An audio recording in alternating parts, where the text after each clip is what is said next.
السلام عليكم ورحمة الله وبركاته. حبايبنا في كل مكان، من اسكندرية لأسوان ومن الساحل للورديان، صباح الرزق والخير ويا رب وتبقوا بصحة وخير وعافية. ايه انتي، ايه انت، ايه الدنيا؟ ورشة نوفمبر، اوعى تقول ان انا هراجع ورشة اكتوبر. ورشة اكتوبر مع كل الطلبة في جميع انحاء الجمهورية. ورشة اكتوبر معاك ان كنت طالب سنتر وان كنت طالب اونلاين، فورشة اكتوبر معاك خالصة مخالصة. احنا النهاردة هنكمل ورشة نوفمبر، يبقى انت ورشة اكتوبر معاك، خد منها اللي انت عايزه واللي ناقصه حاجة في ورشة نوفمبر، علشان الامتحان الشامل احنا شغالين فيه بقالنا اسبوع دلوقتي. يلا بينا يلا بينا. دقت ساعات العمل، شمر ايدك، يلا شوية ورق حلوين، قلمك، نسكافيهك، مطوتك في جيبك، يلا بينا يلا. بيقول لك ورد وشوكولاتة قال، بصراحة هو مسلسل جبار. ورد وشوكولاتة مسلسل جبار، ووتر حساس كمان مسلسل جبار. الاتنين احلى من بعض. فكك من ابن النادي عشان ملوش اي 30 لازمة، واتفرج على مملكة الحرير حلو، عشان انا قاعدة على يانجو بلاي اليومين دول. ليه بقى؟ عشان انا اخده اسبوع شوامل، بس للاسف انا بنزل اراقب في الشامل. على العموم، مع ولا ضد؟ يا لهوي يا سوسو، لا يكون مصيرك مصيرها. ممكن، بس بيني وبينك صلاح محمد فراج عامل دور قاتل ولا زينة، يا لهوي. على العموم مفيش وقت، احنا عندنا ورشة، نسيب بقى الليلة ديت بعدين. تبدأ فلسفة ولا منطق؟ فلسفة ولا منطق؟ تبدأ فلسفة ولا منطق؟ أبدأ فلسفة وأخلصها بسرعة، عشان ورشة نوفمبر في الفلسفة مش طويلة، بس الطويلة عندي ورشة نوفمبر في المنطق. يلا بينا يلا بينا. ورد وشوكولاتة، شوكولاتة الناتة والناتة. يلا. نشأة الفلسفة. هي الفلسفة نشأت فين؟ في 3 أماكن. فين؟ في الشرق القديم، وفي الغرب، والنهارده. الشرق القديم عند مين؟ إخناتون، بوذا، كونفوشيوس، زرادشت. فين دول؟ إخناتون في مصر، بوذا في الهند، كونفوشيوس في الصين، زرادشت في بلاد فارس. طيب بص بقى يا معلم، انا اختار الشرق القديم امتى؟ العب معايا لعبة محركات البحث، يلا بينا يلا بينا تعالوا.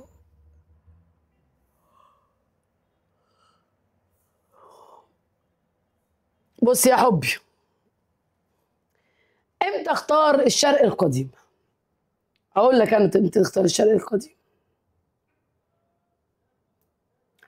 بص بقى، لما يقول لك الاله شرق قديم، يقول لك خير، يقول لك شر، يقول لك الخالق، الاخلاق، الدين، السلوك، معامله، احترام كبير، عدل، صدق.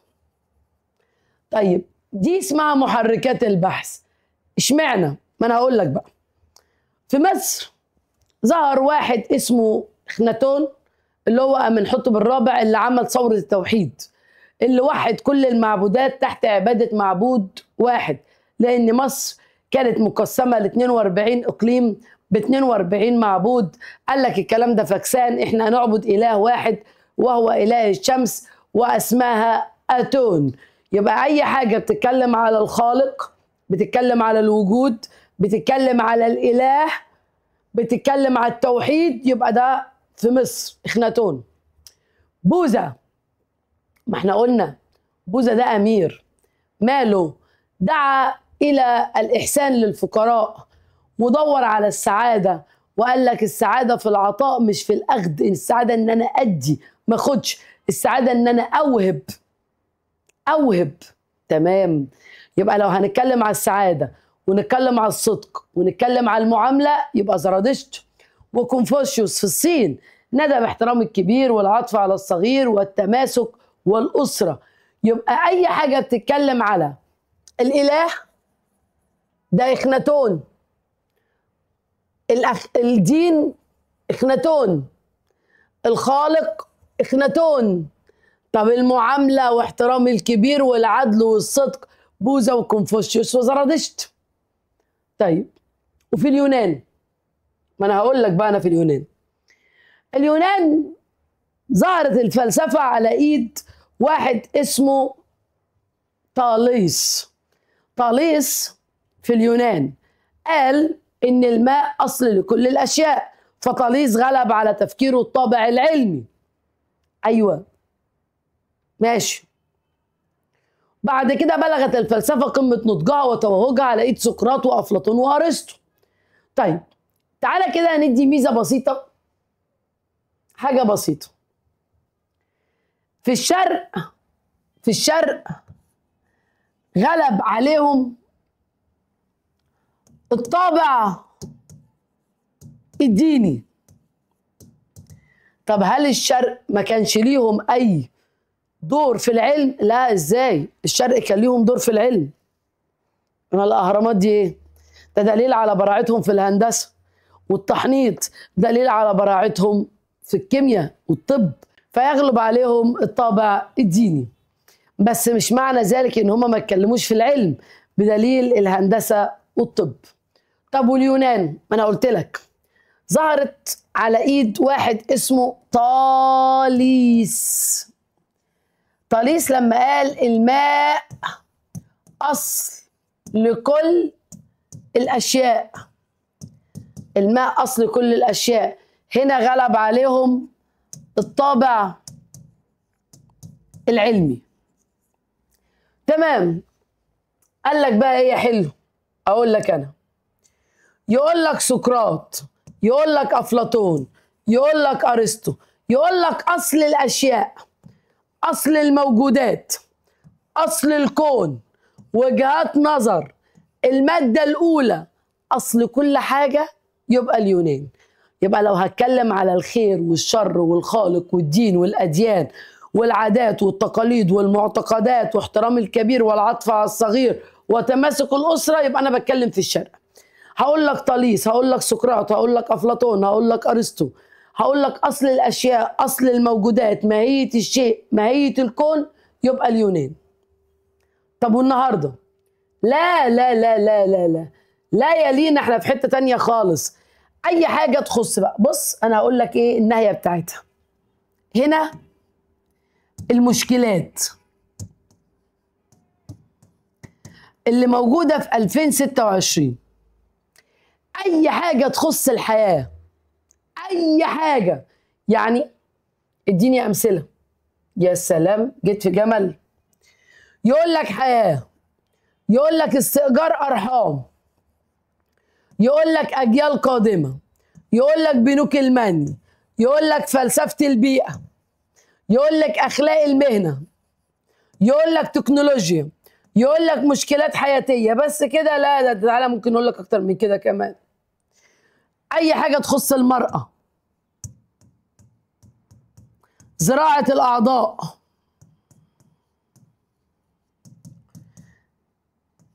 التلوث، الحروب النووية،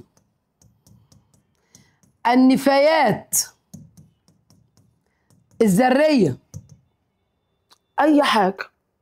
يقول لك فن، سينما، موسيقى، أوبرا، أي طبعا مشكلات في الفن، مشكلات في السينما، مشكلات في الموسيقى، كل ده تاخد لي فلسفة اليوم. يبقى أنا دلوقتي لو هتكلم عن نشأة الفلسفة، أقول نشأة الفلسفة في 3 أماكن. أي حاجة بتتكلم على الأديان، بتتكلم عن الخالق، عن حسن المعاملة، عن احترام الكبير، عن العطف على الصغير، يبقى الشرق القديم. تعال.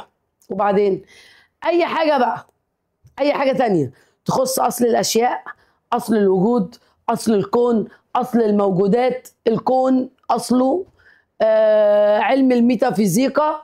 يبقى أنا هروح عند فين؟ عند اليونان. الميتافيزيقا اليونان. ويقول لك وجهات نظر في اليونان. أي مشكلة تخص العصر اللي أنا فيه يبقى فلسفة اليوم. ماشي؟ وبعدين ما أنا هقول لك. طيب وبعدين ما أنا هقول لك. أيوه وبعدين ما أنا هقول لك. مين بقى اللي جاب التعريف اللغوي للفلسفة؟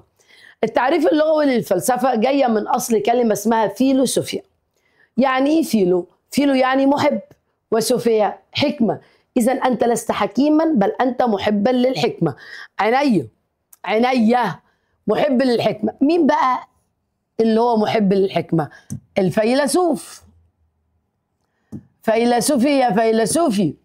مين بقى أول فيلسوف عرفوا التاريخ؟ أول فيلسوف عرفوا التاريخ؟ أيوة مين بقى؟ فيثاغورس. طب ليه بقى فيثاغورس؟ هو أنا ما قلتلكش إن فيثاغورس ده هو اللي اعترض على لقب حكيم يا شيخ؟ أيوة طبعا هو اللي اعترض على لقب حكيم وقال لك الحكمة صفة من صفات الذات الإلهية ما تخصش البشر خالص. إذا أنت مش حكيم، أنت محبا للحكمة. جاية من أصل كلمة فيلوسوفيا. فيلوسوفيا ده اسمه التعريف الإيه؟ اللغوي. طيب والتعريف الفلسفي بقى؟ قال لك بص بقى، الفلسفة ما فيش تعريف محدد ليها، بس الفلسفة ليها 2 تعريف. التعريف الأولاني إن الفلسفة هي علم المعرفة الكلية المطلوبة لذاتها. علم المعرفة إيه؟ الكلية المطلوبة لذاتها. الفلسفة أم العلوم، علم العلوم، علم المعرفة الكلية، نظرتها للأمور نظرة كلية شاملة. حلوة قوي. يبقى لما يقول لي علم المعرفة الكلية، علم العلوم، الوجود، ماهية الإنسان، حرية، أصل الكون، موجودات، حياة، موت، أم العلوم، يبقى ده التعريف الأول للفلسفة. ممكن يقول لك كمان إيه فيها؟ فضول عشان مطلوبة لذاتها، حب استطلاع. تعالى بقى، يبقى الفلسفة هي علم المعرفة الكلية المطلوبة لذاتها. يعني ايه علم المعرفة الكلية المطلوبة لذاتها؟ بص يا ابني يا حبيبي عشان ايه ما توجعش قلبك، كل العلوم دي كانت جوه عباية الفلسفة. كل العلوم اللي في الدنيا كانت جوه عباية الفلسفة. الفلسفة هي اللي كانت بتدرسها. كل العلوم قولا واحدا. كل العلوم كانت جوه منهج الفلسفة. كانت كل العلوم جوه منهج الفلسفة. تمام؟ امين. وبعدين ولا قبلين. عشان كده الفلسفة أم العلوم. يعني علم المعرفة الكلية، يعني علم العلوم، أم العلوم، علم المعرفة الكلية، علم العلوم، فلسفة. طيب هي علم المعرفة الكلية المطلوبة لذاتها. يعني إيه بقى مطلوبة لذاتها؟ أنا بدرس فلسفة ليه؟ عشان أشبع دافع الفضول وحب الاستطلاع، حب المعرفة. يبقى لما تقول لي معرفة كلية، علم علوم، وجود، ماهية إنسان، حرية، أصل الكون، موجودات، حياة، موت، أم العلوم، فضول، حب استطلاع، يبقى أنا بتكلم في التعريف الإيه؟ الأول. طب والتعريف الثاني؟ سهل وعبيط جدا. إن بيقول لك إن الفلسفة وجهة إيه؟ نظر. وجهة نظر. يبقى أما ألاقي بقى في السؤال وجهة نظر، آراء، نسبي، فردي، خبرات فيلسوف، يبقى أنا بتكلم في التعريف الثاني. قال لك إن الفلسفة وجهة نظر عقلية فردية خالصة. الفلسفة وجهة نظر عقلية فردية خالصة. الفلسفة وجهة نظر عقلية فردية خالصة. أي حاجة فيها وجهة نظر، فيها نسبية، فيها متغيرة، فيها رأي، يبقى التعريف الثاني. ماشي. وبعدين ما أنا هقول لك أهو، اصبر. وبعدين المباحث. ايه بقى المباحث دي؟ ما انا هقول لك، اصبر والله هقول لك. مش انا لسه كنت بقول لك ان كل حاجه كانت جوه عبايه الفلسفه؟ كل العلوم. يس، انت واثقه من الكلمه دي؟ طبعا. الفلسفه هي ام العلوم، علم المعرفه الكليه. كانت كل العلوم جوه منهج الفلسفه لحد ما ظهر حاجه اسمها المنهج التجريبي. بظهور المنهج التجريبي في علوم كتير انصرفت للفلسفه، انصرفت عن الفلسفه لعدم ملائمتها منهجها وراحت منهج التجربه. يعني في علوم قعدت في الفلسفه وعلوم مشيت. بالظبط. مين العلوم اللي مشيت في الفلسفه؟ العلوم اللي محتاجه تجريب مشيت، سابت الفلسفه. طب ومين العلوم اللي قعدت في الفلسفه؟ حاجه اسمها المباحث الاساسيه والمباحث الفرعيه. المباحث الاساسيه كم مبحث؟ 3: انطولوجيا، ابستمولوجيا، اكسيمولوجيا. نعم، وجود، معرفه، قيم. طيب بالراحه كده مع بعض، يعني ايه مبحث الوجود؟ الوجود ايوه اسمه الانطولوجيا. ايوه، ما انت سميتيه الانطولوجيا، انا سميته ليه؟ انا مالي، هو اسمه الانطولوجيا. طب الوجود بيدرس ايه؟ الكون يعني احداث كونيه، علم الميتافيزيقا، وجود، ماهيه بعد الطبيعه، كون، عالم مادي. مش فاهم حاجه، افهمك انا بقى. بص يا معلم، اي حاجه فيها حركه الكون ده الحركه بتاعته ثابته، منظمه، عشوائيه، متغيره. الكون ده بيتحرك ازاي؟ مره يبقى برد، ومره يبقى حر، ومره يبقى صيف، ومره يبقى شتاء، ومره يبقى ليل، ومره يبقى نهار. الكون، حركه الكون. طبيعه الكون مادي ولا روحي ولا مزيج بين الماده والروح؟ خالق الكون شكله ايه؟ ماهيه الكون، اصل الكون، الميتافيزيقا. اي حاجه من دول لقيتها في السؤال بتختار على طول مبحث الوجود. المعرفه، ابستمولوجيا. هنا بقى اهم حاجه عندك انها هتلاقيها نسبيه متغيره. ليه؟ اقول لك. الابستمولوجيا قالت لك انت عندك وسيله اسمها الحواس. ايوه، الحواس والعقل والحدس. ايه الفرق ما بين الثلاثه؟ هو ده لونه ايه؟ شاطر، قلت لي احمر صح؟ عرفت منين؟ شفته، يبقى انت استخدمت الحواس. اهي استخدمت الحواس. طب انا لما بقعد افكر بعقلي، اجمع واطرح واضرب واقسم واحل، يبقى انت استخدمت العقل. انا حاسه ان في مصيبه هتحصل، حاسه ان الموضوع ده مش هيجي على خير، انا حاسه من جوايا ان في حاجه، لا لا لا لا لا لا، القصه دي مش هتقضى، مش عارفه، حاسه كده ان ماليش فيها نصيب، ماليش فيها خير. ده اسمه حدس قلبي. حدس قلبي. هل المعرفه اللي بتصل عن طريق الحواس هي نفس المعرفه اللي هتصل لي عن طريق العقل؟ هي اللي هتصل لي عن طريق الحدس؟ لا طبعا.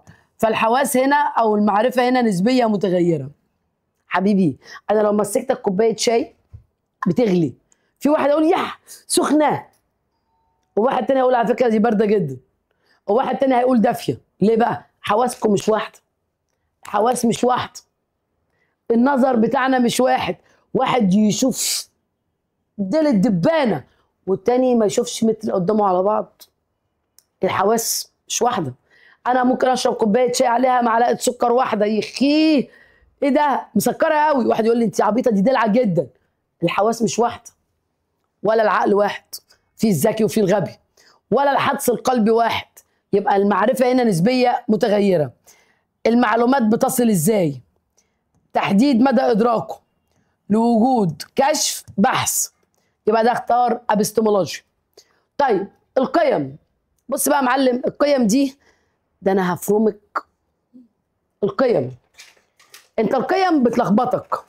هعلمك حاجه في القيم. هنقول ان القيم واحده ست. في سكر عشان تقلل السكر. القيم واحده ست. ايوه، الاكسيمولوجيا واحده ست. خلفت قد ايه بقى الست ديت؟ خلفت 3 اللي هم مين بقى؟ حق وخير وجمال. استنى بس اعملها لك بطريقه حلوه قوي عشان اخواتنا وعيالنا بتوع اليوتيوب. بص يا معلم، الاكسيمولوجيا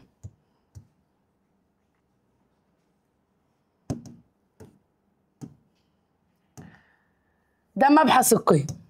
هنتخيل مع بعض حاجه بسيطه وعبيطه خالص خالص خالص خالص، ان القيم دي واحده ست عندها 12 بيت. لا، هي عندها 3 بس.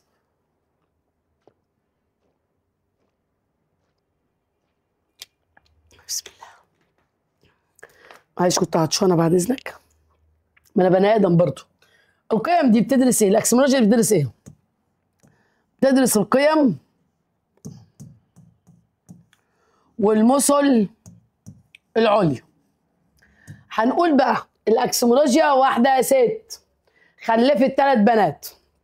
بت كده دغري تقول للأعور انت اعور في عينيك، ما بتخافش، دايما تنصر المظلوم وتجيب حقه من الظالم، اسمها الحق.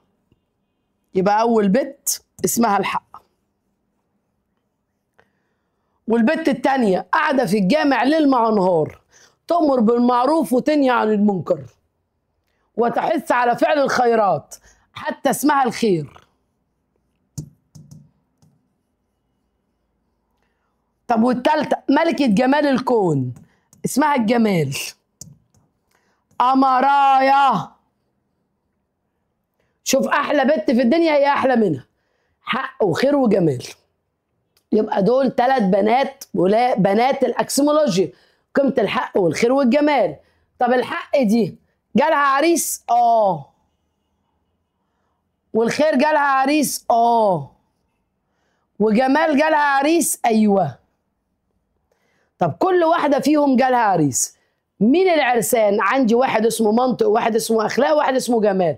جوزيهم، أعرف وظيفة كل واحد. أنت يا حاج منطق. لا، أنا اسميش الحاج منطق، أنا اسمي المعلم منطق.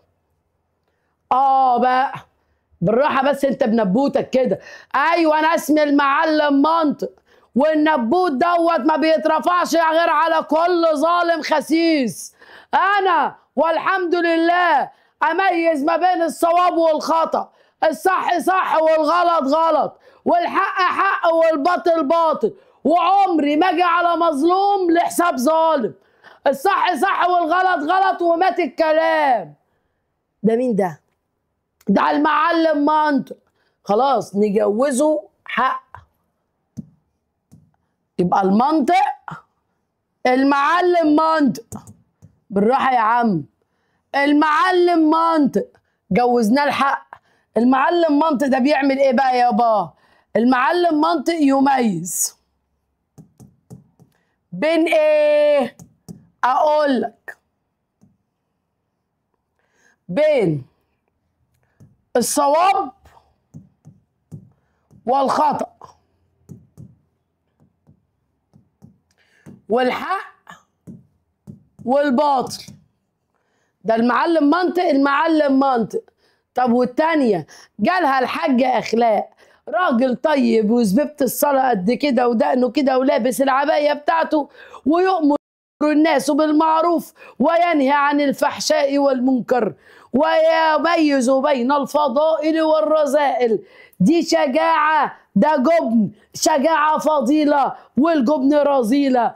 ده عفة، دي شهوانية، ده كذا وده كذا، والأمر بالمعروف والنهي عن المنكر. حي الله حي. ده الحاج أخلاق. يبقى الأخلاق أنا جوزتها خير. أخلاق بيعمل إيه؟ أنا الحاج أخلاق يميز بين بالايه بقى؟ الفضائل والرذائل. أأمر بالخير وأنهى عن الشر، أأمر بالمعروف وأنهى عن المنكر. طب وجمال؟ جوزتها علم الجمال، مستر جمال قال لي أنا بحط معايير ومقاييس الجمال، يبقى الجمال اتجوزت جمال. يضع معايير ومقاييس الجمال. يبقى أول ما ألاقي صواب وخطأ يبقى منطق قيمة الحق، ألاقي فضائل رذائل خير وشر يبقى أخلاق قيمة الخير. لما ألاقي مقاييس الجمال ومعايير الجمال وأوبرا بقى وفن وملكات الجمال أختار علم الجمال. أبقى أعمل لها سكرين شوت أهو. إيه يلا بينا تعالوا جيبي اليوم بحاله اهو. يبقى حق جوزتها منطق. طب وخير؟ جوزتها الاخلاق. طب والجمال؟ جوزتها جمال. بص بقى، يقول لك منطق، قواعد تفكير، صح وغلط، تفكير سليم غير سليم يبقى ده حق. اخلاق، سلوك، صدق، جبر، تعاون، عداله، عون، خير. فن، اعجاب، معايير، قواعد، جمال. دي المباحث الاساسيه اللي قعدت عندي. وفي 3 مباحث فرعيه: الدين والقانون والتاريخ. الدين بقى قال الله وقال الرسول تدعو لتاكيد الايمان والثقه بالله. الدين تاكيد الايمان والثقه بالله.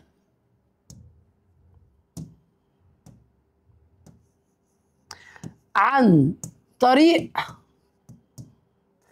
العقل شت العقل وليس الوراثة. يعني ايه؟ بص، احنا كلنا وارثين ديننا في البداية، وارثينه والله الحمد لله. يعني ايه؟ اقول لك مش هتبرد مبهدلني انا، خلي بالك. بص، انا اتولدت ما اخترتش ديني، ابويا مسلم امي مسلمه، دخلوا سموني سماح، اخترت اسمي واختاروا لي ديانتي واختاروا لي جنسيتي. حلو كده، انا وارثه الدين. فلسفه الدين بقى عايزه اتاكد الايمان بالله بالعقل وليس على دين وراثه. المسلم مؤمن بالله، والمسيحي مؤمن بالله، واليهودي مؤمن بالله. احنا عايزين بقى ناكد ايمانك بالله بعقل وليس على دين وراثه. يقول لك الله والرسول ايمان خالق عقيده، يبقى فلسفه الدين. القانون يدعو لتحقيق حاجتين: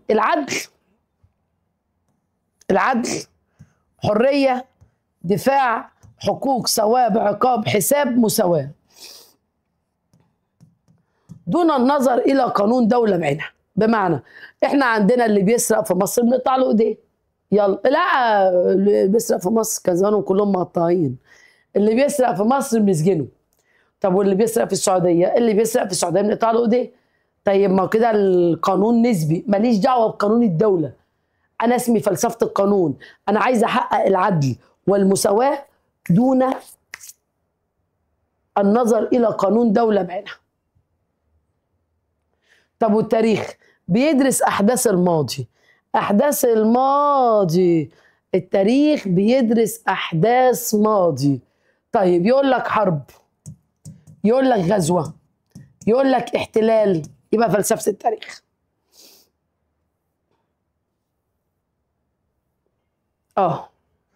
دي معانا جوه الامتحان بتاع ورشه نوفمبر. اهميه الفلسفه بالنسبه للفرد والمجتمع. اول حاجه في اهميه الفلسفه بالنسبه للفرد تعمل على ايه بقى؟ بص يا معلم،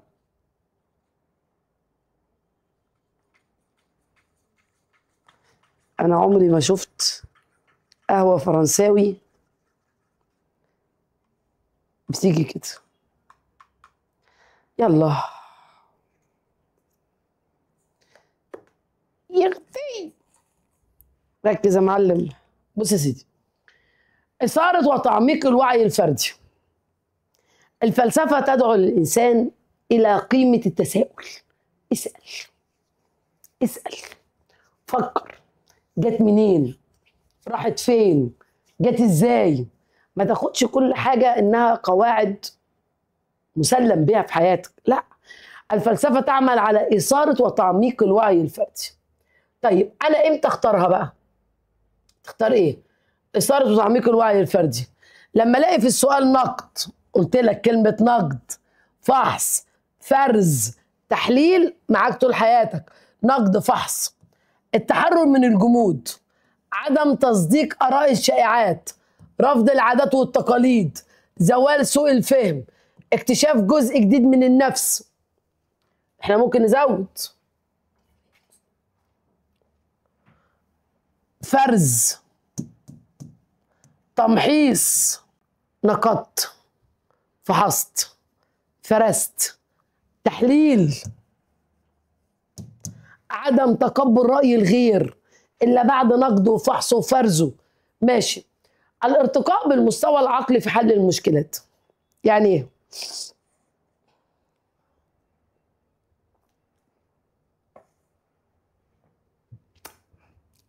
يعني ايه الارتقاء بالمستوى العقلي في حل المشكلات؟ انا اختارها امتى؟ مش عارف. هو ليه مش عارف؟ اول ما تلاقي في السؤال مشكلة. مشكلة؟ مشكلة، أزمة، معضلة، عقبة، مواجهة، أتعلم من أخطاء الأمس. ليه؟ ما أنا لازم أتعلم من خطأ امبارح عشان لما أعمل خطأ بكرة أستفاد منه شوية. الارتقاء بالمستوى العقلي في حل المشكلات. دراسة الفيلسوف لوجهات نظر الفلاسفة السابقين بتساعد الفيلسوف على الارتقاء بالمستوى العقلي في حل مشكلاته. بمعنى أنا كفيلسوف قبل ما أقول وجهة نظري لازم أحلل وجهة نظر اللي قصادي وانقضها وافرزها وافحصها. الكلام ده هيساعدك على الارتقاء بالمستوى العقلي في حل المشكلات. هيعمل إثارة وتعميق الوعي الفردي ويساعدني على الارتقاء بالمستوى العقلي في حل مشكلاتي. طيب وبعدين يبقى أنا لما ألاقي في السؤال مشكلة، أزمة، معضلة، عقبة، مواجهة، إزاي أتعلم من أخطاء امبارح، يبقى الارتقاء بالمستوى العقلي في حل المشكلات. تأكيد الإيمان والثقة بقدرة الله. بص بقى، لما يقول لك خالق، دين، رسل، الله، دين موروث، جانب عقلي، إيماني بالفكر، إيماني بالله، الفلسفة تسعى إلى إيه؟ تأكيد الإيمان والثقة بالله على أساس من الاقتناع العقلي وليس على دين الوراثة. يابا ما أنا لسه قايلها لك في فلسفة الدين. يبقى أنا عندي في أهمية الفلسفة بالنسبة للفرد 3 نقط. هقول لك نقد، فرز، فحص، تحليل. نقد، فرز، فحص، تحليل، تمحيص. يبقى دي إثارة وتعميق الوعي الفردي. مشكلة وحلتها، أزمة وتخطيتها، عقبة وعدتها، يبقى الارتقاء بالمستوى العقلي في حل المشكلات. الله، الرسل، الأنبياء، كتب سماوية، دور عبادة، يبقى تأكيد الإيمان والثقة بالله. الارتقاء بقى أهمية الفلسفة بالنسبة للمجتمع. أيوه، الارتقاء بالمجتمع ككل. يعني إيه؟ كل نفع يعود على الفرد من دراسة الفلسفة يعود بالتالي على المجتمع. لما انت تستفيد وانا استفيد وهو يستفيد وهي تستفيد يبقى المجتمع كله يحصل له ارتقاء. حلو. امتى اختارها؟ لما الاقي في السؤال المجتمع كله، استعداد، افكار روسو اللي حولت المجتمع من ملكي الجمهوري، تحقيق عدالة، حضارة وتقدم يبقى اول ما الاقي تقدم الامم، ازدهار، رقي، يبقى أنا أختار الارتقاء بالمجتمع ككل. كشف مشكلات المجتمع. بص، أشوف المشكلة وأعالجها. طب ما ده الارتقاء بالمستوى العقلي. لا، هنا حل المشكلة، هنا حلها خلاص. هنا كشف لقى في مشكله، زي ما سقراط لقى مشكله السوفسطائيين فتصدى اليها. ارنينايس لما حل مشكلات البيئه. دول مين دول؟ دول بتوع الكشري اللي جنب بيتنا، فلاسفه حبيبي. يعني ايه؟ انا لقيت في السؤال قام سقراط باكتشاف مشكلات المجتمع اليوناني بتاعت السوفسطائيين، يبقى دي كشف مشكلات المجتمع. يعني ايه رسم الاطار الايديولوجي؟ كلمه ايديولوجي يعني فكري. كلمه ايديولوجي يعني فكري. مين اللي بيرسم فكر المجتمع اللي انا عايشه فيه؟ تخيل بقى انت مين اللي بيرسم فكر المجتمع. اعلام. اعلام. اعلام. مناهج، مبادئ، نشأة، قناعات خاصة، وجهة نظر، افلام، مسلسلات، اراء فلاسفة. يعني ايه؟ بابا هو مين اللي بيحدد الاطار الفكري اللي المجتمع بيعيش فيه؟ السينما والمسرح. سينما ومسرح وموسيقى وفن. ازاي؟ اقول لك. جاء على مصر فترة انها كانت بتحارب الارهاب. كانت كل الافلام في السينما بتتكلم عن الارهاب. الارهاب الارهاب الارهاب والكباب، الارهابي، الهروب، كله.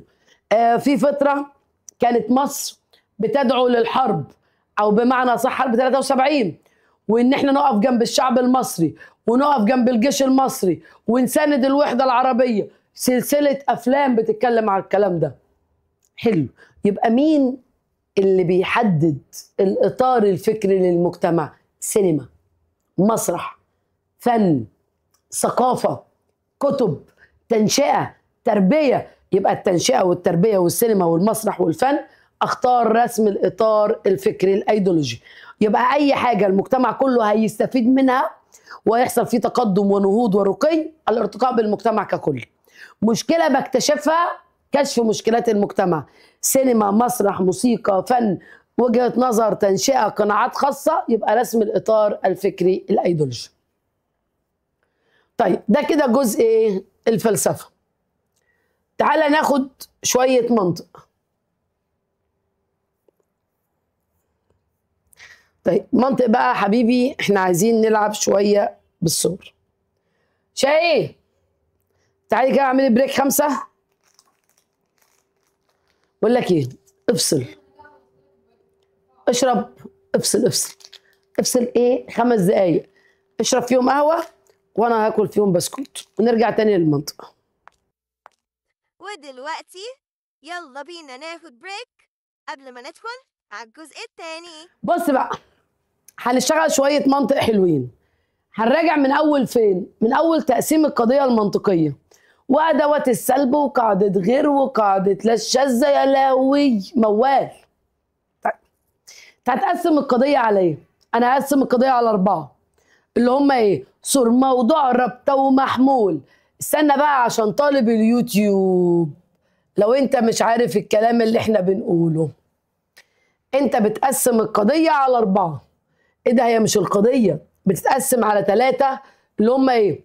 موضوع ورابطة ومحمول. يا حبيبي والله بتتقسم على 3: موضوع ورابطة ومحمول. طيب وبعدين ولا قبلين؟ هو فين الموضوع؟ العرب. فين الرابطة؟ ليسوا. فين المحمول؟ جبناء. المهم هنقسم على صور، موضوع، رابطة ومحمول. صور، موضوع، رابطة ومحمول. كل صور: عرب موضوع، ليسوا رابطة، جبناء محمول. كافة النساء ملكات. كافة صور، النساء موضوع. ايه ده؟ ملكات محمول. امال فين الرابطة؟ الرابطة اهي. فين بقى؟ مش مكتوبة. ما احنا قلنا الرابطة اللي مش ظاهرة بتبقى موجب، مسطورة مستخبية ومستحية بتبقى موجبة. يبقى صور، موضوع، رابطة ومحمول. صور، موضوع، رابطة ومحمول. استناني كده بس معايا واحدة واحدة. لو أنا قلت لك بعض العرب ليسوا أحرار. بعض العرب ليسوا أحرار. بعض دي بتبقى سور، والعرب موضوع، وليسوا رابطة. أحرار محمول. لو في طالب بيتفرج عليا مش عارف يعني ايه موضوع ومحمول تبقى كارثة. الموضوع هو ما نخبر عنه. نخبر عنه ده موضوع. طب والمحمول؟ المحمول هو ما نخبر به. نخبر به. الموضوع هو اللي بسأل عنه، المحمول هو اللي بجاوب بيه. الموضوع ده اللي احنا قلناه اسمه مبتدأ، والمحمول اللي هو الخبر. صور موضوع رابطة ومحمول، يبقى أنا قسمت على 4. طب استناني كده. عامة، أيوه، العرب أحرار. عامة العرب أحرار. فين الصور؟ عامة. فين الموضوع؟ العرب. فين المحمول؟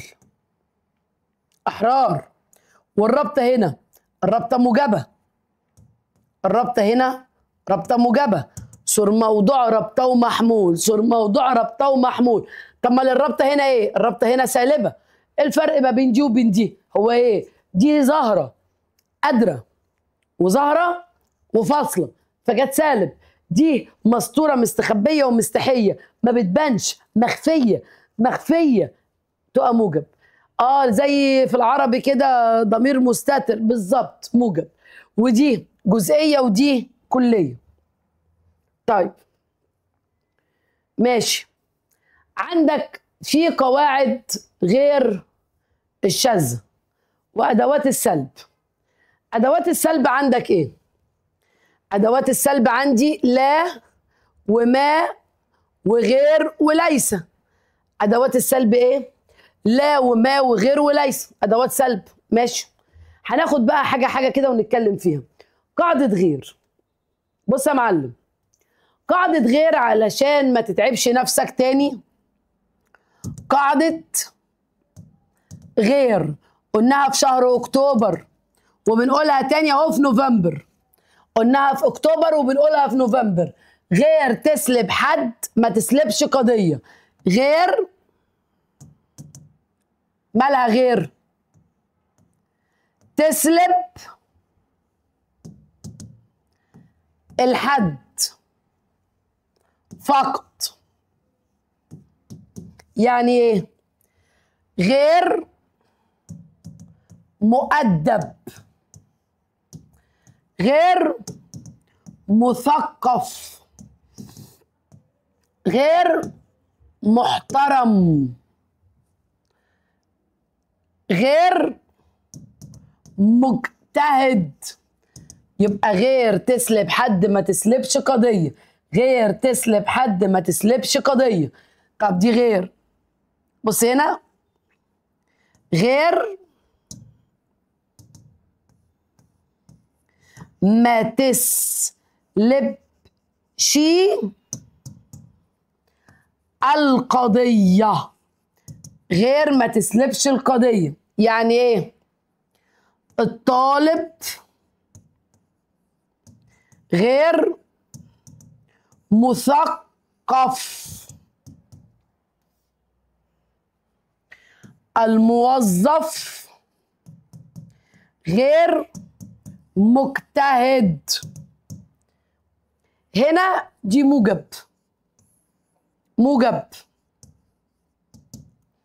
ودي موجب. الله، امال دي ايه؟ دي سالب.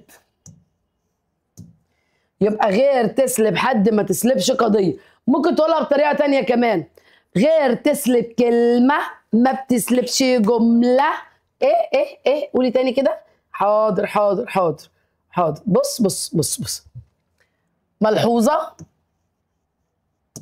ايه بقى؟ بص دي. غير تسلب الكلمة وبس.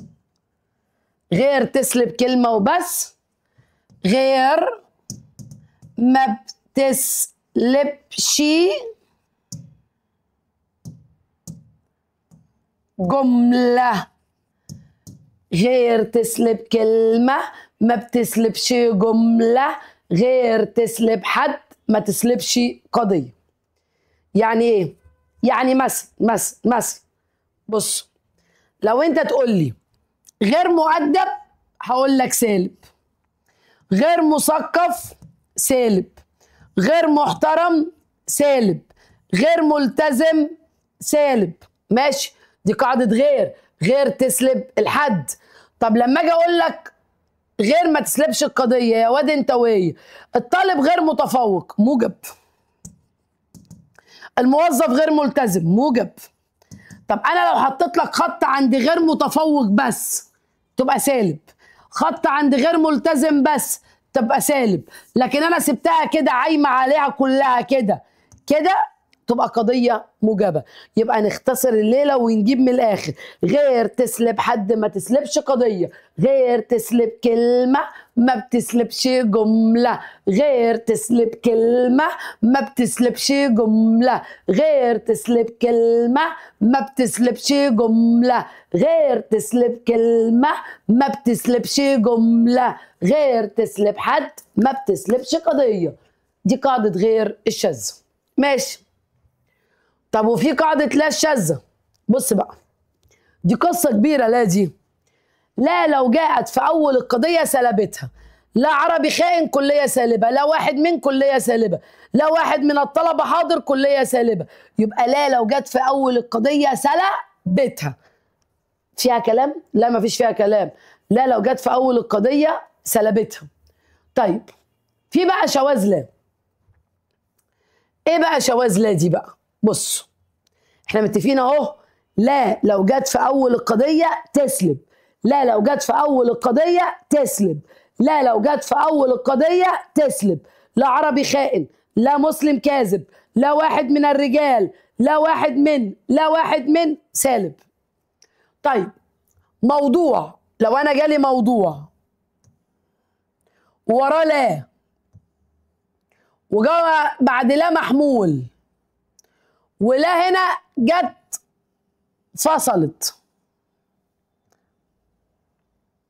فصل الموضوع عن المحمول بتساوي سالب. ازاي يعني؟ اهي اي حاجه في الدنيا لو قسمتها صح هتظبط معاك. فين السور؟ كل سور. فين الموضوع؟ تجار موضوع. فين المحمول؟ يوفون الكيل والميزان محمول.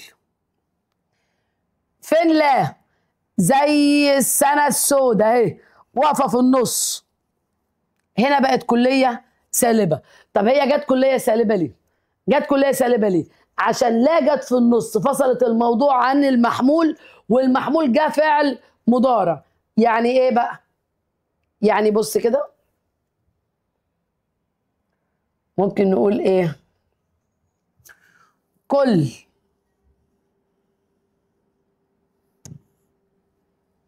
اهي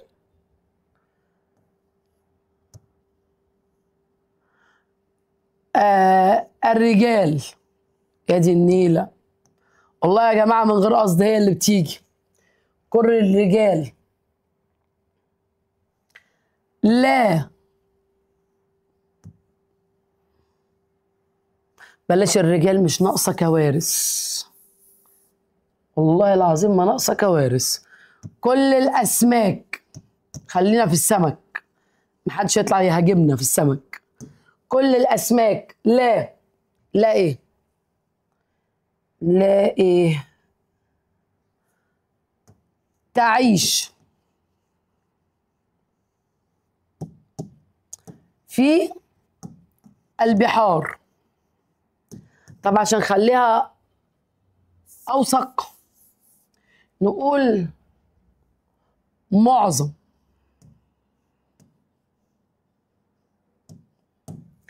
الأسماك لا تعيش في البحار. نقسم ما نقسمش لها صغيرة. معظم دي تبقى سور، والأسماك، الأسماك موضوع.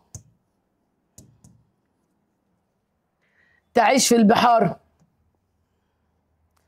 محمول، وده فعل ايه؟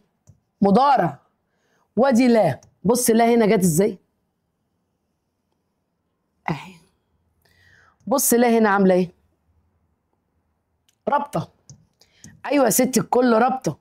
لا ده مش بس كده، انت بص بص بص بص بص، انا عايزه اوريك حاجه يعني.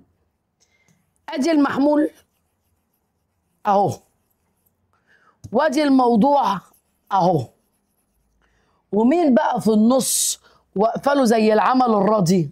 لا. بص لا، لا لو جت كده وانت بتقسم طلعت لا عمل اسود في النص كده، لا بالمنظر ده، فصلت الموضوع عن المحمول، تبقى رابطه هنا ايه؟ سالب. دي شاذه من شواذ لا. حلو. طيب لا واحد من الطلبة مثقف. لا واحد من الطلبة مثقف، لا هي جت في أول الجملة، ده غير إن لا واحد من على بعضها بتيجي على بعضها، دي تحسب كلية سالبة. طيب بص بقى دي، كل ما لا يعرف، كل ما لا يعرف يقال. قسم كل سور ما لا يعرف على بعضها، على بعضها كلها في بعضها، كلها في بعضها اهي موضوع، كلها في بعضها موضوع يقال محمول. طب وفين الربط؟ الربط هنا موجب. واحد يقول لي موجب ازاي؟ ازاي يا ظلمه يا كفره؟ ليه يا عم؟ في لا. طب لا اهي، هل فصلت موضوع عن محمول؟ انا راضيه ذمتك، ادي لا فصلت موضوع عن محمول؟ لا والله ما فصلتش، دي لا جت جوه الموضوع تبقى بلح. لا لما تيجي جوه الموضوع بلح، ملهاش اي تأثير. طيب خلاص احنا قلنا دي كلها سالبه. هنا كل من لا يملك قوت يوم عبدا، فين بقى؟ ما هو يا سيدي انا ادي لا اهي، لا اهي، لا اهي، لا فين بقى؟ لا فين بقى؟ كل سور من لا يملك قوت يومه جت جوه الموضوع، عبدا محمول. طب بص اللي وراه، كل سور ما لا يعرف موضوع يقال محمول. محمولي ايه يا محمولي؟ بص لا جت جواهم، لا لو جت جوه الموضوع او جوه المحمول بلح. لا هنا جاءت جزء بداخل الموضوع، لا بداخل الموضوع بلح. طيب تعالى بقى نشوف القضية البسيطة والقضية المركبة. بص بقى أنا عايز أعمل مقارنة بين القضية البسيطة والقضية التركيبية. طيب بص بقى، التركيبية والتحليلية والبسيطة والمركبة. طيب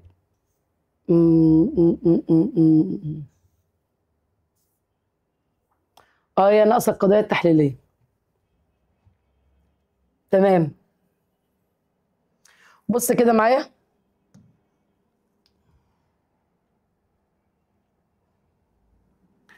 بص القضية التحليلية التكرارية. القضية التحليلية التكرارية مالها بقى؟ هي التي محمولها لا يضيف جديد لموضوعها بيساوي تكرار لها. محمولها تكرار لها. بص بقى، اي حاجة فيها رياضة تبقى قضية تحليلية. مرادف قضية تحليلية. تعريف قضية تحليلية. رياضة مرادف تعريف قضية تحليلية صادقة دائما قضية تحليلية. دي كانت ناقصة زودتها لك. ازاي بقى؟ تعال اقول لك. القضية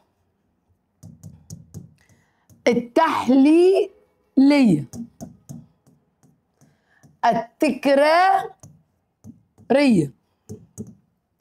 مالها بقى القضية التحليلية التكرارية دي؟ هي التي محمولها، ماله محمولها؟ لا يضيف شيء جديد لموضوعها. يعني ايه؟ هي التي محمولها تكرار لموضوعها. اديني مثال. اما اجي اقول لك 5 في 5 بتساوي 25. ادي الموضوع وادي المحمول. تكرار. رياضة. الإنسان هو الآدمي. كل إنسان آدمي، والآدمي إنسان، ده مرادف. المسجد بناء معد لصلاة المسلمين. كل مسجد بناء معد لصلاة المسلمين، وأي بناء معد لصلاة المسلمين فهو مسجد. تعريف. يبقى كل رياضة مرادف تعريف قضية تحليلية. كل رياضة مرادف تعريف قضية تحليلية. طيب بص معايا بقى يا باشا. يبقى أي رياضة مرادف تعريف. يقول لك المرآة هي السجنجل. تحليلية. المستشفى بناء معدل علاج المرضى. تحليلية. 1 زائد 1 بيساوي 2. تحليلية. أي حاجة فيها رياضة فيها تعريف فيها مرادف معنى كلمة قضية تحليلية. والقضية التحليلية يا ابني صادقة دايما. طيب والتركيبية؟ لا العكس بقى. مالها بقى؟ هنا محمولها بيضيف. ماشي. أي حاجة فيها مشاهدة، تجربة، خطة، مراجع وكتب، كيمياء، فيزياء، علوم، تاريخ، أحياء، صدقها احتمالي، تكون كاذبة إذا خلفت الواقع. تركيبية. طيب ماشي. ممكن تديني أمثلة؟ حاضر. تعالى كده معايا يا باشا. بص كده. القضية التركيبية اسمها التأليفية. مالها بقى القضية التركيبية أو التأليفية؟ هي التي محمولها يضيف شيء جديد. محمولها هيجيب جديد. طيب فكك بقى سواء بيضيف او ما بيضيفش عشان مش دي بقت قصتي. ركز معايا كده. لما اجي اقول لك احمس ماله طارد الهكسوس. احمس طارد الهكسوس ده تاريخ. جميل. ثاني أكسيد الكربون ماله؟ يعكر ماء الجير الرائق. عرفت منين؟ ما أنا جربتي دي علوم. ماشي. الشوارع مالها؟ نظيفة. الشوارع نظيفة، ده واقع. ترجع للواقع. بص بقى، ركز معايا في اللي أنا هقوله.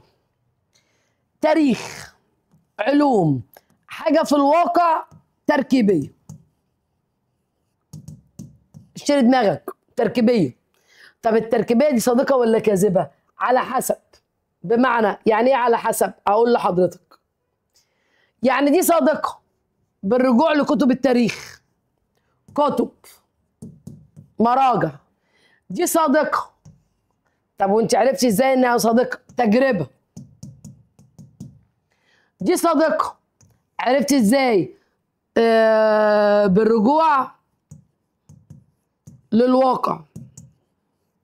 يبقى اول ما الاقي تجربة، ملاحظة اهي، علوم، تاريخ، احياء، مشاهدات، تجربة، خطة، مراجع وكتب، كيمياء، فيزياء، تكون كذابة لو خلفت الواقع تبقى قضية تركيبية. يعني انا لو جيت قلت لك مثلا احمس هو موحد القطرين، دي قضية تاريخية. ايوه بس صادقة ولا كاذبة؟ كاذبة بالرجوع لمين؟ للكتب. خلاص. ادي التركيبية، وادي كانت ناقصة تحت التحليلية، وانا كملتها لك علشان الطبعة دي النسخة. ادي القضية التحليلية.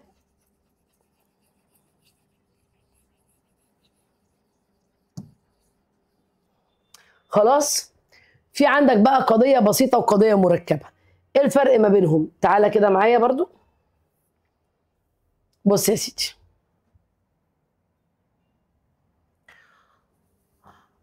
القضية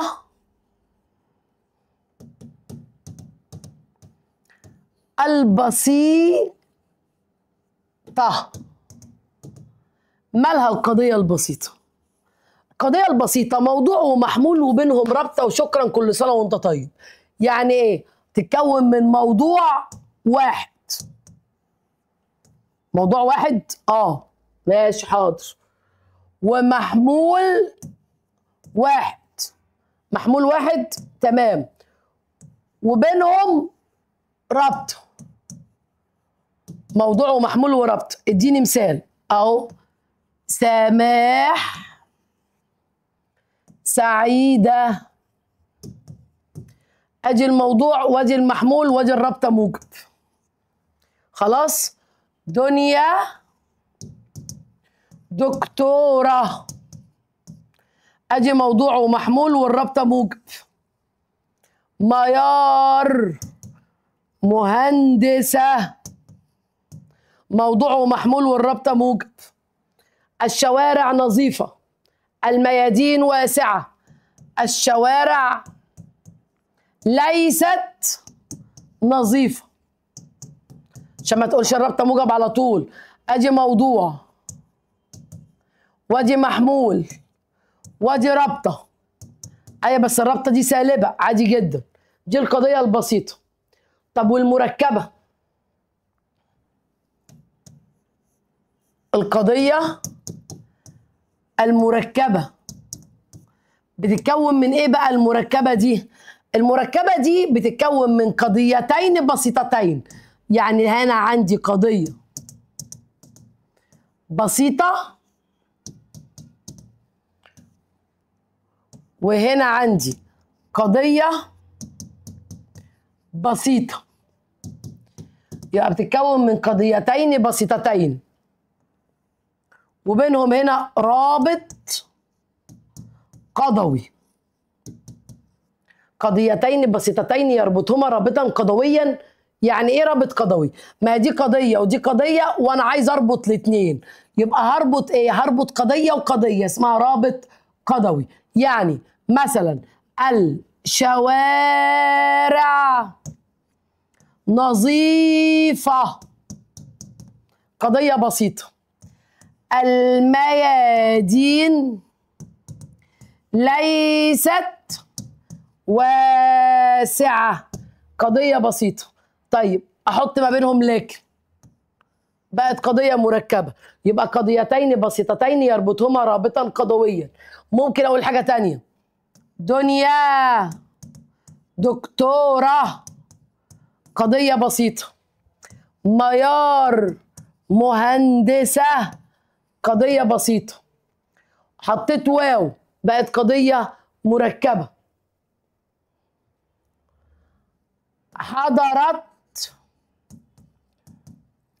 سماح من العمل، بلاش حضرت سماح من العمل، ممكن اقول لك ايه، حضرت دنيا من امريكا، حضرت اودين من فرنسا. طب انا حطيت لك ثم، بقت قضية مركبة. يبقى القضية المركبة تتكون من ايه؟ من قضيتين بسيطتين يربطهما رابطا قضويا. يبقى البسيطة فيها موضوع اهو، البسيطة فيها موضوع، فيها محمول واحد، موضوع واحد محمول واحد، مفيش رابط قضوي زي دي. طب والمركبة موضوعين محمولين ورابط قضوي ما بينهم. السيسي رئيس جمهورية مصر العربية، ترامب رئيس أمريكا، وادي الرابط القضوي في النص. ادي البسيطة وادي المركبة. تي تي تي تي تي تي تي. ما دي التقسيم الرباعي للقضية الحملية، سهلة جدا. امتى تبقى القضية كلية موجبة؟ كل، جميع، عامة، كافة، سائر، 100%، دي قضية كلية. طيب ماشي خلاص. طب امتى تبقى كلية سالبة؟ انا عايز احط دي صح. لا لن كل ليس جميع لا واحد من. طيب انا عايز اديك قاعدة حلوة فافتكرتها كنت هنساها. بص كده معايا في دي، بص بقى كده، ركز ركز عشان نجيب من الاخر. ما لا ليس،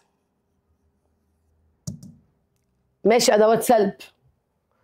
بص هنا بقى، ما لا ليس، ادوات سلب. بص هنا، لو قلت لك ما كل، لا كل، ليس كل، ما كل، لا كل، ليس كل، ما بعض، ما بعض، لا بعض، ليس بعض. طيب مالهم بقى؟ بص بقى يا معلم، نجيب من ابو ناهيه، نجيب من ابو ناهيه. ما كل، لا كل، ليس كل، ما بعض، لا بعض، ليس بعض. كلهم كلهم كلهم كلهم جزئية سالبة. كلهم كلهم جزئية سالبة. ليه؟ أقول لك أنا بقى ليه.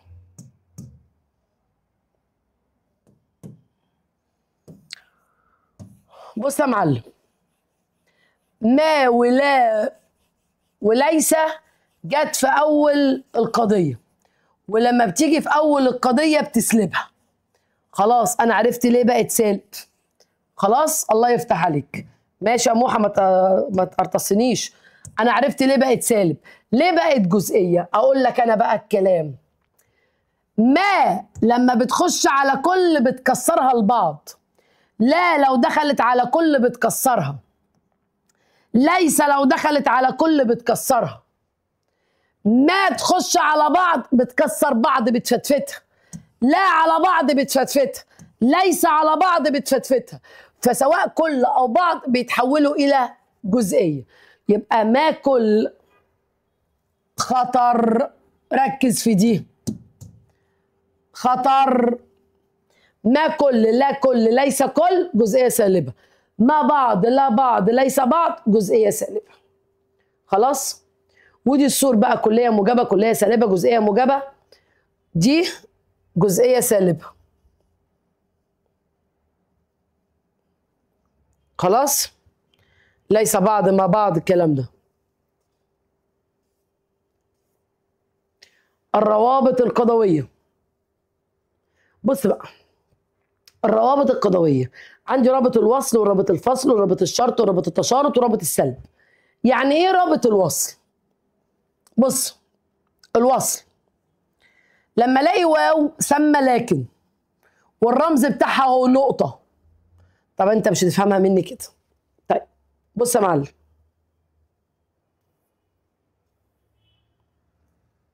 ركز كده معايا. رابط الوصل ماله؟ رابط الوصل رمزه ايه؟ الرمز بتاعه او اسمه اند. رابط الوصل اسمه اند، اسمه اند. ادواته ولكن ثم.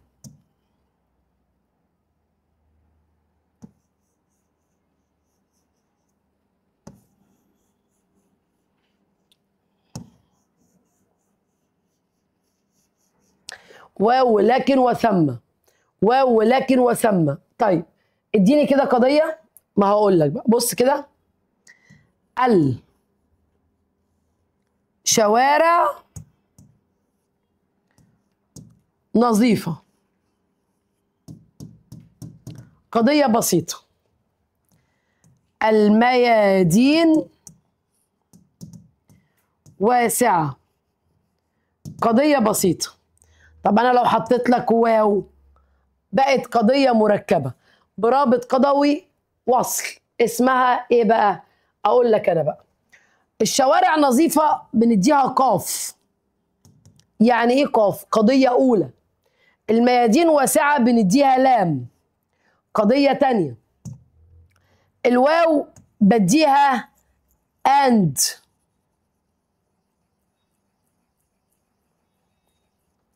بديها أند، يبقى اسمها قاف أند لام. قاف أند لام، ده اسمه رابط الوصل. يبقى ايه الأدوات بتاعي؟ واو لكن ثم. طيب أقول لك حاجة، أنا شلت واو تحطي ايه؟ لكن هي عادي. الشوارع نظيفة لكن الميادين واسعة، ده اسمه رابط الوصل. في عندك رابط تاني اسمه رابط الفصل. ايوه رابط الفصل بقى ده اداته ايه؟ اور.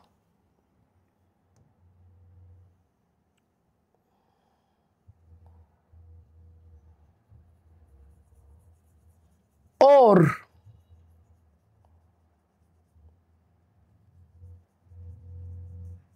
اور. طب ادواته اما او. طب اديني جملة اهو. سماح، صبحي، مسلمة، مسيحية،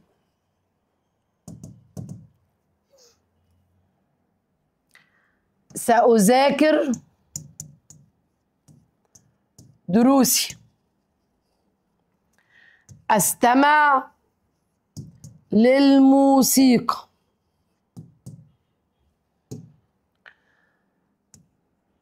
سأسافر للقاهرة،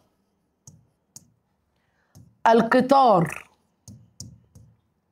السيارة. لو أنا حطيت إما أو ربطتها رابط فصل، إما أذاكر دروسي أو أستمع للموسيقى. سأسافر للقاهرة إما بالقطار أو السيارة. طيب بص يا معلم الصوت. سماح صبحي مسلمة، مش فاهمة. سماح صبحي مسلمة قاف. طب سماح صبحي مسيحية لام. طب في إما أو اسمها قاف أور لام. سأذاكر دروسي قاف. سأستمع للموسيقى لام. لقيتي إما أو أور بقت قاف أور لام. سأسافر للقاهرة بالقطار قاف. قاف. سأسافر بالسيارة لام. لقيتي إما أو أور بقى رابط الفصل رمزه كده قاف أور لام. ده رابط الفصل. في عندك رابط تاني اسمه رابط الشرط. بيقول لي ايه بقى رابط الشرط ده؟ الاول الاداه بتاعته ايه؟ اهي شعاع براس واحده. ماشي. ادواته اذا، لو، كلما. إذا لو كلما. اكتبي كده إذا لو كلما. بنقول إيه بقى؟ إذا زاد الإنتاج تحقق الرخاء. لو ذاكرت دروسك نجحت. كلما ضربت الكلب رفع ذيله. دول كده. بص بقى يا سيدي رمزها ايه؟ زاد الانتاج قاف. تحقق الرخاء لام. في إذا أو لو أو كلما اسمها قاف شرط لام. اسمها قاف شرط لام. ده اسمه رابط الشرط. قاف شرط لام. رمزه اهو قاف شرط لام. رابط التشارط خلاص هانت. معلش مع ورشة نوفمبر مش صغيرة برضو. رابط التشارط رمزه اهو السهم براسين. طيب الاقي الكلمه بتاعته الاداه اذا وفقط. اذا الصيغه الرمزيه بتاعته قاف ولام وبينهم تشارط. اديني جمله. سيفوز الاهلي بالدوري. امتى؟ إذا وفقط. إذا غلب الزمالك. ستتقدم مصر. امتى؟ إذا وفقط. إذا اهتمت بالتعليم. يبقى قاف لام إذا وفقط. إذا تشرط. تمام. بعد كده عندك رابط السلب.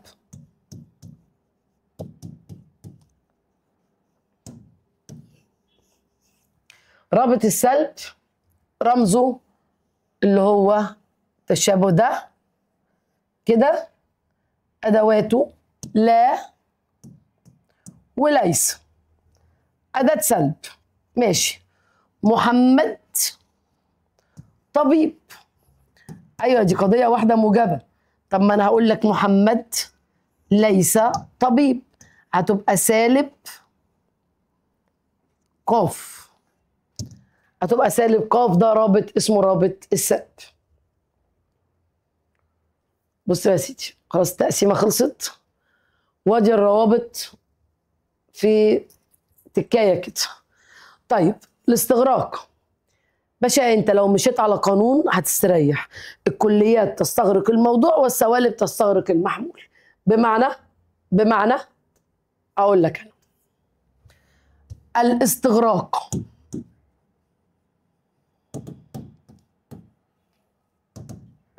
بنقول ايه بقى في الاستغراق يا باشا؟ والنبي ما تتعب نفسك. الكليات مالها؟ تستغرق. ايوه الكليات هتستغرق مين؟ الموضوع فقط.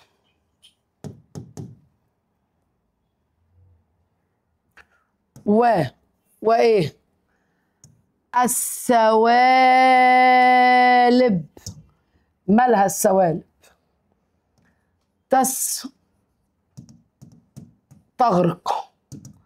تستغرق ايه السوالب؟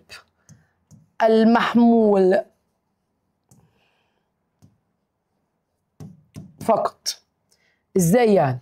يعني الكليات هتستغرق الموضوع في حالة واحدة، الموضوع هيبقى مستغرق في حالة واحدة بس إذا جاء قبل منه كل. زي ايه؟ بص كده الجملة دي، أنا مش كاتبة جملة هنا، ماشي، خد الجملة دي. كل العرب ليسوا جبناء. باشا أنا علمتك قسم القضية صح الأول. صور موضوع رابطة ومحمول، أدي صور وأدي موضوع وأدي رابطة وأدي محمول.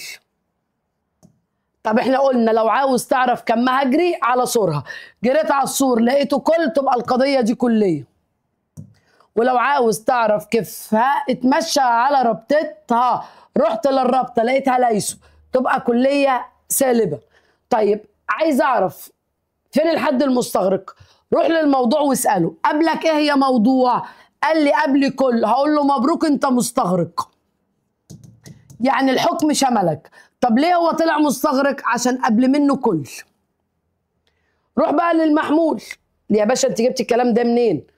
بابا انا ما جبتش الكلام ده من حته اهي، القانون بيقول لي الكليات تستغرق الموضوع، الموضوع مستغرق في حاله واحده اذا جاء قبل منه كليات. السوالب تستغرق المحمول، المحمول هيبقى مستغرق في حاله واحده بس اذا جاء قبل منه سالب. ازاي يعني؟ اهو روح للمحمول واساله محمول قبل منك ايه؟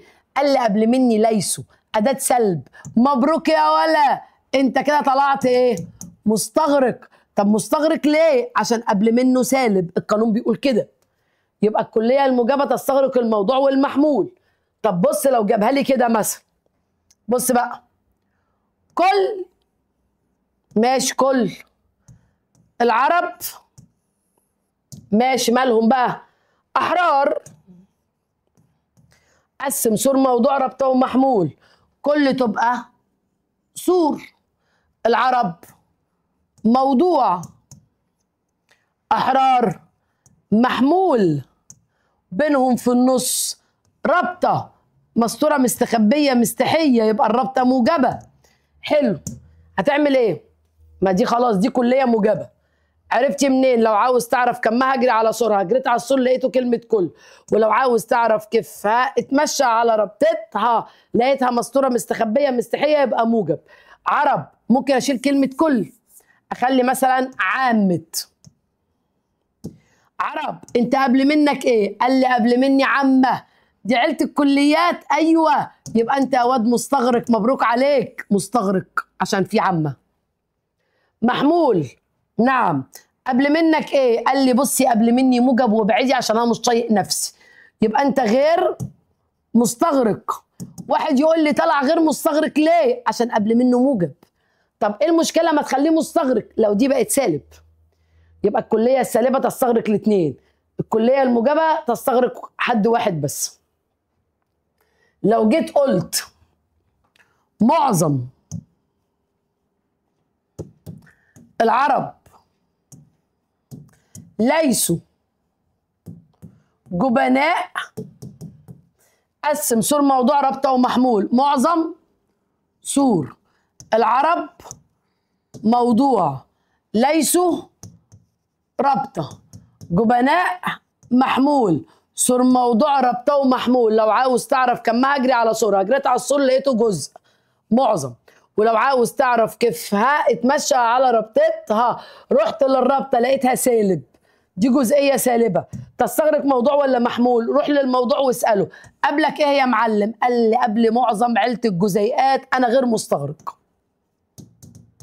طب ليه هو طلع غير مستغرق المره دي؟ عشان قبل منه معظم عيله الجزيئات. طب والمحمول؟ لا المحمول مستغرق. ليه؟ عشان قبل منه سالب، عيله السوالب تخليه يستغرق. طب بص بقى يا باشا، ممكن اقول لك جمله ايه؟ القليل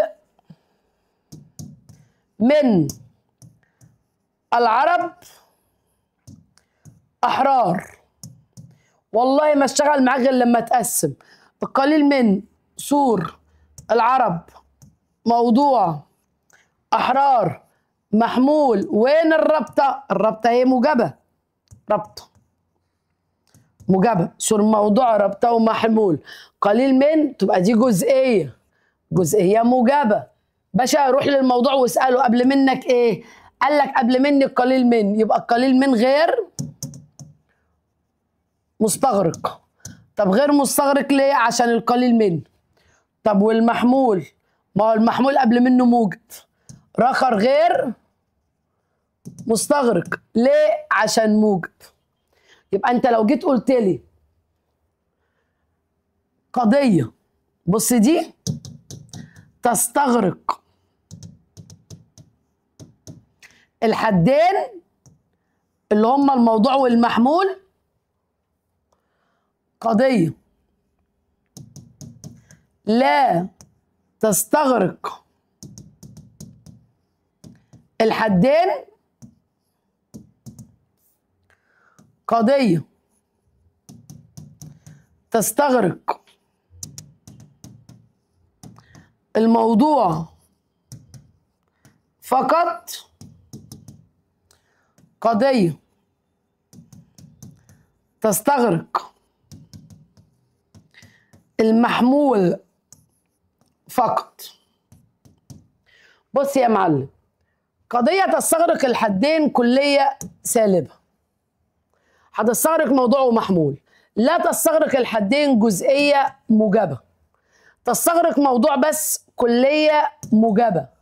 ما تستغرقش غير المحمول جزئية سالبة.